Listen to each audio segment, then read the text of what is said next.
Every time you say, "I'll start when it's good enough," your life hears, "not yet." You call it standards, but what if it's fear wearing your name? Philosophy says you turned your work into a courtroom, and your work became the verdict, the final score. Psychology says there's an inner judge in your head, calling you cringe before anyone else can. Neuroscience says your brain rewards escape with relief. Dopamine doesn't mean happiness, it means repeat that. So closing the tab becomes the habit you trust. So you don't just delay a task, you delay exposure. You protect a perfect version of you that never gets tested.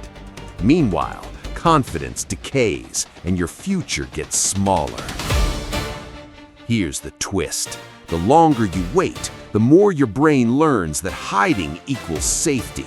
So fear arrives before the work begins. That's why the cursor feels like a spotlight and your draft feels like a sentence. Your perfectionism isn't protecting your work, it's kidnapping your future.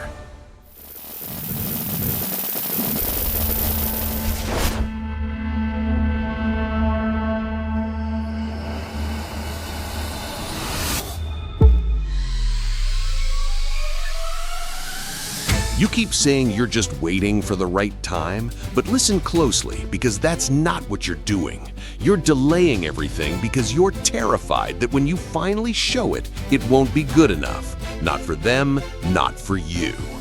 And here's the part you don't want to admit. You don't fear failure as much as you fear evidence. Evidence that you're not special. Evidence that your talent was a rumor you told yourself in the dark. So you do something smarter. You never finish. You never ship. You never let the world touch the work because unfinished work can't be judged. Unfinished work stays pure, like a locked room you can still pretend is perfect. That has a name, perfectionistic procrastination. You rewrite the first sentence 20 times. You stare at the cursor like it's a police light. You close the tab. It means you postpone on purpose, not because you're lazy, because perfect feels safer than real. Think about how you talk to yourself. You say, "I'll do it when I feel ready." You say, "I need more time." You say, "I'll start tomorrow." But tomorrow isn't a day. Tomorrow is a hiding place. Notice the pattern. The second you imagine someone seeing your work, your brain hits the alarm. Heart tight, stomach drops. Suddenly cleaning your room feels urgent. Suddenly scrolling feels necessary. That's avoidance. Avoidance is when you run from a feeling, not a task.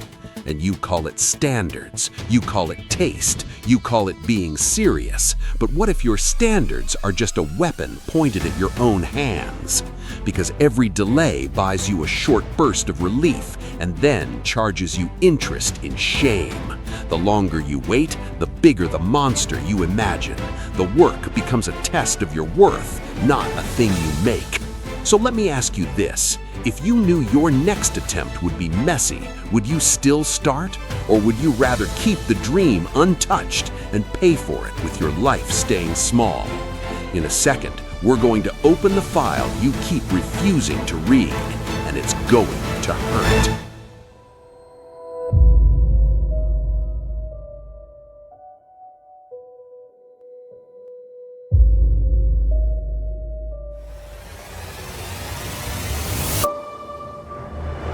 You think the danger is your work won't be good enough, but the real danger is what procrastination does while you're waiting. It doesn't just delay a project, it slowly drains parts of you that you can't get back. Here's one bruise: time. Not the clock on your wall, the kind of time that builds you. The hours where you level up, where you get better, where you become someone. When you delay, you don't freeze time, you trade it. And the price is always higher tomorrow. That trade has a name: opportunity cost. It means every later quietly deletes another could've. The audition you skip, the application you never send, the story you never post. You don't feel it in the moment because nothing explodes, but later you realize the explosion was silent. Here's another bruise: your confidence. People think confidence comes from talent. It doesn't. Confidence comes from evidence, proof that you can start, keep going, and finish. When you avoid finishing, you stop trusting yourself. Self-trust is simple. It's believing you'll show up when you say you will. Every delay breaks that promise. Even if nobody else notices, you do. And once you stop trusting you start building a life that doesn't ask much from you. You pick safer classes, safer dreams, safer versions of yourself. You become the person who could instead of the person who did. Now the physical bruise. Perfectionistic procrastination isn't calm. It's stress pretending to be planning. Your brain stays on alert because the threat never ends. The task is always unfinished. That's why you feel tired without doing anything. That's why your chest gets tight when you open a file. It's not laziness, it's pressure with nowhere to go. And pressure leaks. It leaks into your sleep. You lie down, but your mind keeps rehearsing the moment you get exposed. It leaks into your mood. Small problems feel huge because the big problem is sitting in the corner like a shadow. Then comes time debt. Time debt is when you borrow hours from your future self, then pay it back with panic. Later arrives like a deadline with teeth. Now you're rushing, cutting corners, and still feeling like it's not good enough. You don't just lose time, you lose peace. Now the social bruise. You watch other people post, submit, perform, and improve in public. Meanwhile, you're stuck in private, polishing something nobody can see. And because you're not shipping anything, you start assuming they're better than you. Comparison becomes a weapon. You don't just feel behind, you feel defective. You also start dodging conversations. When someone asks, "How's the project going?" you lie, or you joke, or you change the topic. Not because you're evil, but because you're cornered by your own delay. Now the identity bruise. This one is brutal because it changes how you introduce yourself. You stop saying, "I'm an artist." You say, "I'm trying." You stop saying, "I make videos." You say, "I was going to." You start hiding your interests because you don't want the follow-up question, "Oh, cool, show me." That question feels like a spotlight, so you shrink to avoid being seen. And shrinking becomes a habit. You learn to survive by staying unfinished. Now the shame bruise. Shame is not guilt. Guilt says, "I did something wrong." Shame says, "I am wrong." Perfectionistic procrastination feeds shame because every day you don't move becomes another piece of evidence in your own case against you. You distract yourself, you promise you'll start, and then you don't. The shame grows, and then you delay more because starting would mean facing how long you've been gone. That's the loop. Relief now, punishment later. The more it hurts, the more you hide, and the more you hide, the more it hurts. So when you say you're waiting until it's good enough, listen to what that really means. You're waiting until you can guarantee you won't feel embarrassed, judged, or disappointed. But life doesn't give guarantees, it gives moments, and you've been letting them rot. If you want to understand how deep this goes, stop looking at your calendar. Look at what you've been protecting. Because the most painful part isn't the unfinished work. It's the part of you that learned to disappear before anyone could say, "This isn't enough." And the reason you keep calling it standards is darker than you think.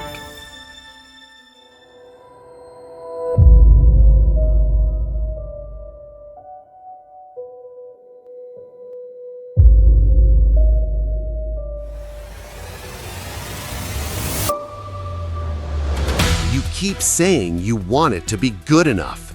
That's the story you tell out loud. The unsaid truth is darker. You want it to be untouchable because good enough can still be laughed at. Good enough can still be ignored. So you aim for perfect because perfect feels like armor. Here's the first thing nobody says. Finishing is not just finishing. Finishing is choosing. The moment you upload, submit, or show your work, you're picking one version of yourself and killing all the other versions you imagined. That's why you stall. Not because you can't work, but because you don't want to lose the fantasy that you could have been flawless. Second truth, perfectionism isn't only about quality, it's about status. Even if you never say it, you feel the invisible ranking. Who's talented? Who's cringe? Who's worth listening to? Teen life trains you for this. School, social media, friend groups, comments, likes.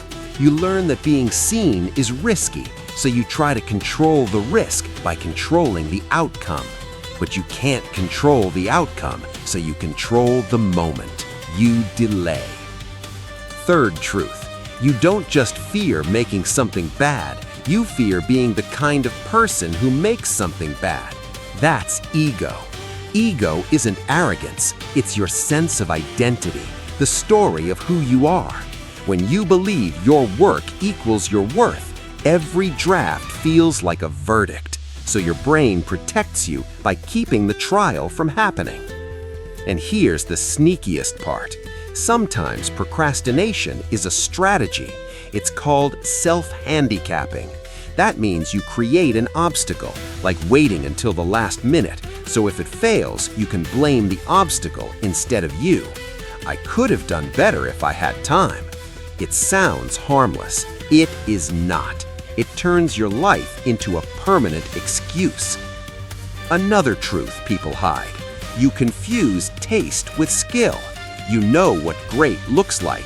Your brain can spot flaws fast, but your hands can't match it yet. That gap hurts.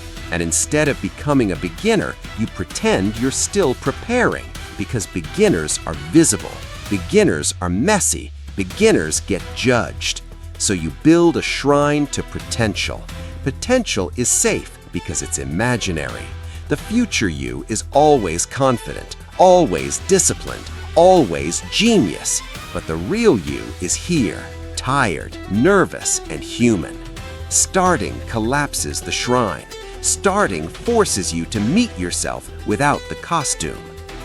And there's a social truth, too. You think everyone else is effortlessly producing. They're not. They're just publishing anyway. The difference isn't that they don't feel fear. The difference is they let fear exist without letting it drive. Meanwhile, you're trying to delete fear first. That's why you keep waiting for motivation like it's a permission slip. Sometimes this gets mislabeled as imposter syndrome. That just means you feel like a fraud even when you've earned your place. But even if you're not an imposter, fear can still whisper the same threat. If they see this, they'll see you. So the unsaid truth is simple. Your delays are not about time management. They're about self-protection. You are not postponing a task. You are postponing exposure. You are trying to guarantee a clean identity before you risk being real. And that guarantee will never arrive. Because the problem isn't your work, it's the rule you're living under. The rule that says you must be impressive to be safe. The rule that says imperfect equals unlovable. So ask yourself, who wrote that rule and why are you still obeying it?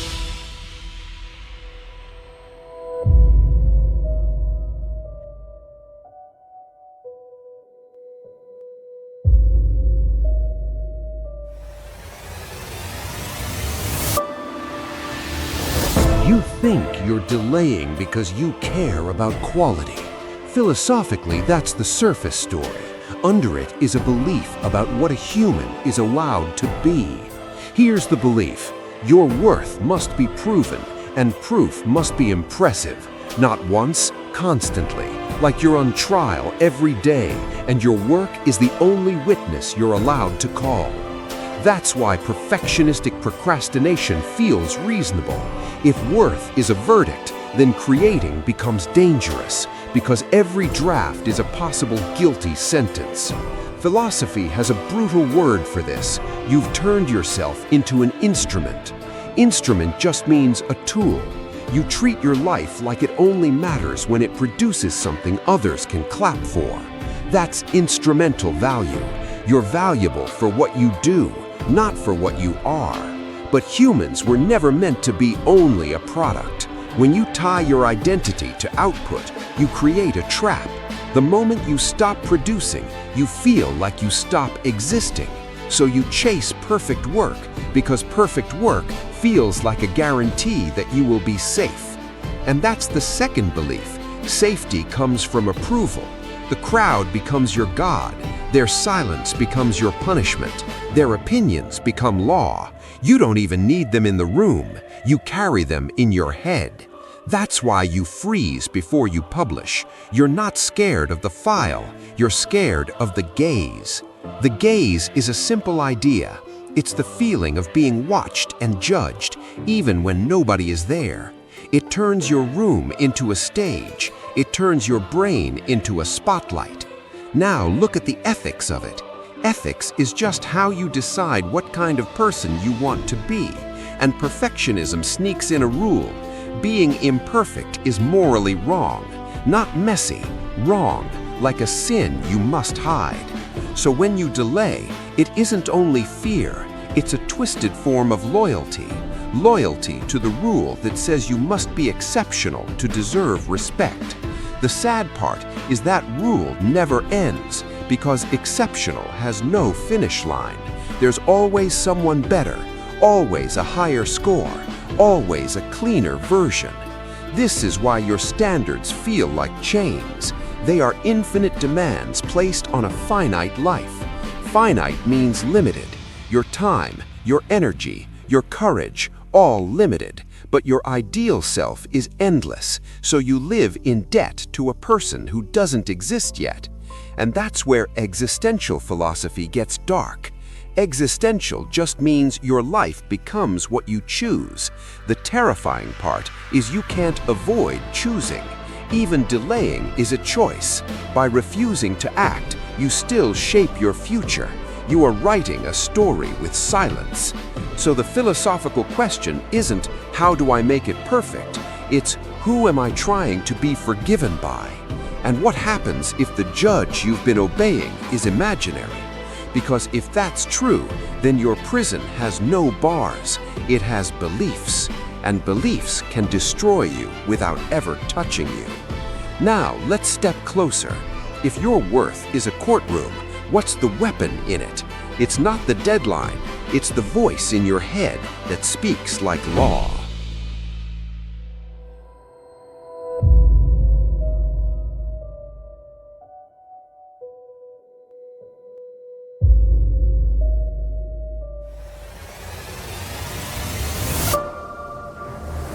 You think the problem is time.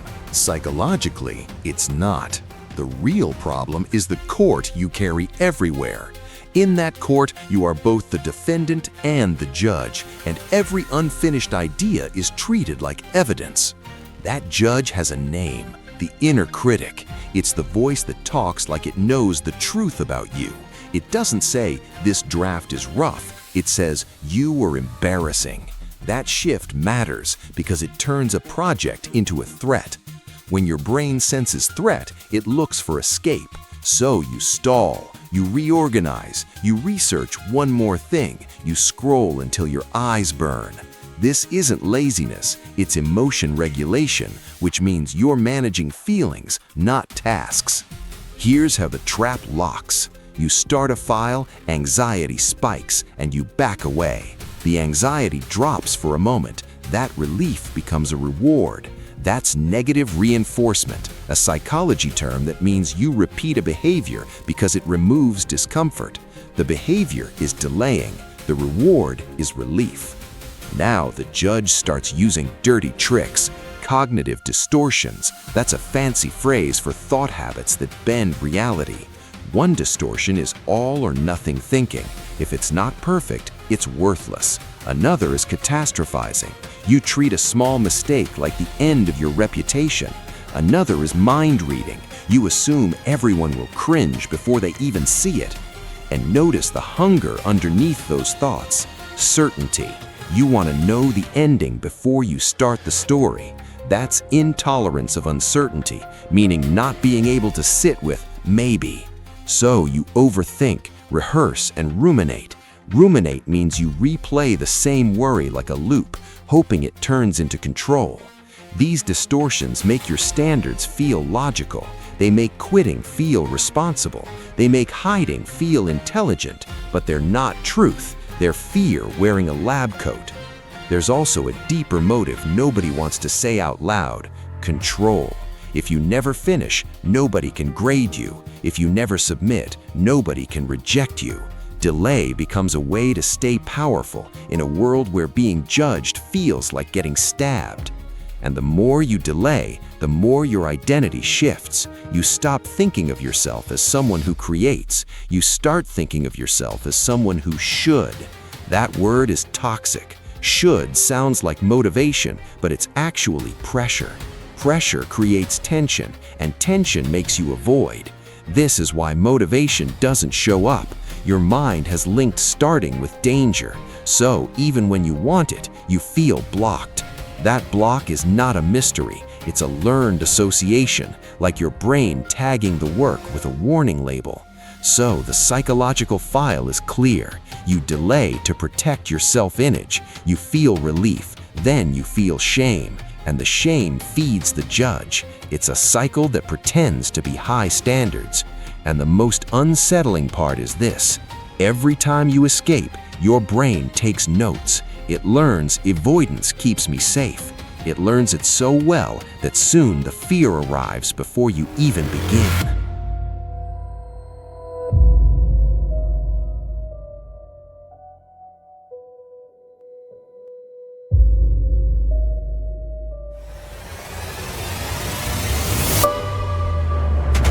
You think you're delaying because you're weak. Neuroscience says something colder. Your brain is running a safety program, and your work is the trigger. The moment you imagine someone judging your output, a small alarm system lights up. That alarm is the amygdala, the part that scans for threat and hits the panic button fast. It doesn't care if the danger is a lion or a comment section. If it feels like rejection, it files it as danger. Now your body joins the investigation. Stress chemicals start rising, your heart gets louder, your stomach tightens, and suddenly the project feels heavier than it looked 5 seconds ago. That's not drama, that's your nervous system preparing to escape. And here's the twist: your brain learns from relief. When you close the tab, the threat feeling drops. Your brain rewards that drop. The reward system runs on dopamine, a chemical that marks what to repeat. Dopamine isn't happiness, it's do that again. So avoidance gets tagged as smart because it instantly reduces pain. This creates a loop. Open file, feel threat, escape, feel relief, repeat. After enough repeats, it stops feeling like a choice. It becomes a habit. And habits are stored in deeper circuits, like the basal ganglia, the brain's autopilot for routines. Meanwhile, your prefrontal cortex, the planning and self-control part, tries to negotiate. It says, just start, but stress turns that voice down. Under pressure, the brain shifts from thoughtful control to survival shortcuts. That's why you can be intelligent and still freeze. Perfectionism adds gasoline by demanding certainty in a world built on uncertainty. Your brain hates unknown outcomes because it can't predict them. That gap between what you expect and what happens is called prediction error. When the prediction error is high, the brain feels unstable. So you chase more planning, more research, more polishing, anything that feels like control. Then rumination moves in. Rumination is replaying worries on loop, like your mind is chewing the same fear, hoping it becomes an answer. That often happens in the default mode network, the mental background system that turns on when you're alone with your thoughts. It can be useful for reflection, but under fear, it becomes a dark echo chamber. So you don't just procrastinate, you get pulled by biology. Your threat detector screams, your reward circuit pays you for hiding, your autopilot locks the habit, and your thinking brain gets outvoted. And the worst part is the timing. The relief is immediate, the cost is delayed. Your brain is wired to value now more than later, because later used to be uncertain for survival. That ancient wiring doesn't care that you're trying to create something meaningful. It only cares that you stop feeling exposed. So when you whisper, "I'll do it when it's perfect," your brain hears, "I'll do it when it's safe." But safety never arrives because your brain keeps rewarding the escape. If you want the truth, your procrastination isn't random. It's a trained neural pathway. And once you see the pathway, you'll realize something terrifying. The thing you call standards might actually be an addiction to relief.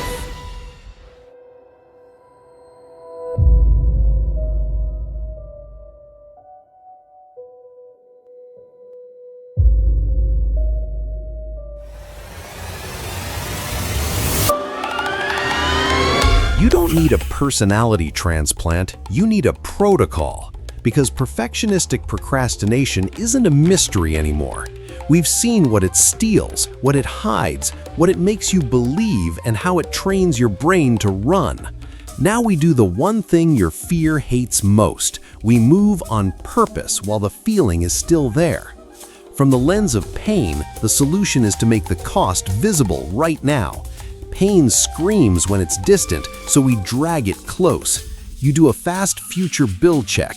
In plain words, you name what delaying will steal this week: time, sleep, peace, confidence. Then you link that cost to one tiny action you can actually finish today. This is behavioral activation, a science-backed idea that action can pull your mood forward instead of waiting for motivation to show up. From the lens of truth, the solution is to remove the mask without destroying your identity. Before you start, you write a 2-sentence truth contract. This draft is evidence of practice, not evidence of my worth. Imperfect work is still real work. That's a cognitive reframe, meaning you change the meaning your brain assigns to the task. Fear sells exaggerations as facts. You don't debate fear, you label it. Then you keep moving.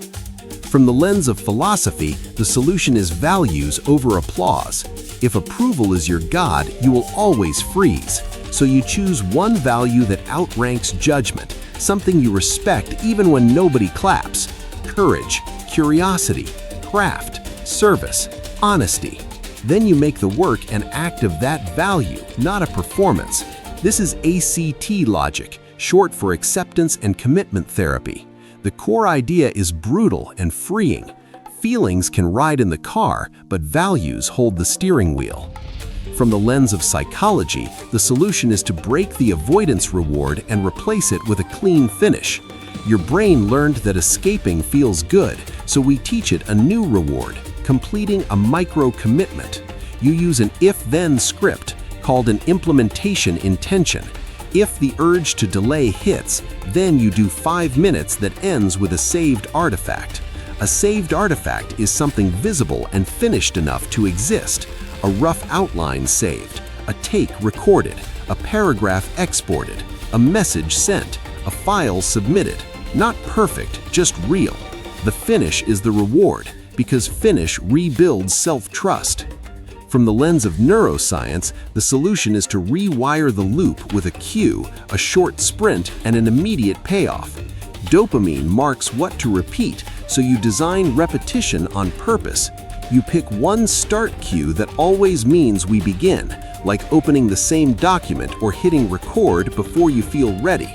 You do a short time box, which just means a hard stop time, so your alarm system doesn't win, but long enough to create momentum. Then you give your brain a clean reward right after. Water, one song, a quick walk, then you stop. The point is to attach relief to finishing, not to hiding. Put those lenses together and you get one real solution with teeth, the tiny proof ritual. It's not motivation, it's evidence. Every day you create one finished proof that your fear can't erase. Proof that you can start while anxious. Proof that you can end something. proof that your worth survives being seen. And here's the tension. The ritual won't feel safe at first. It will feel like exposure. Exposure just means you practice being seen in small doses until your brain stops treating it like a threat. That's the deal. You don't wait until you're ready. You become ready by producing proof. So decide what your proof is today. Not the masterpiece, the receipt.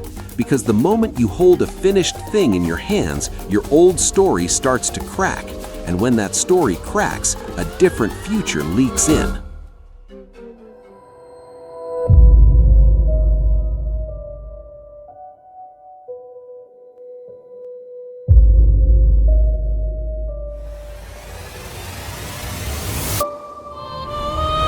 Now you know what this really was.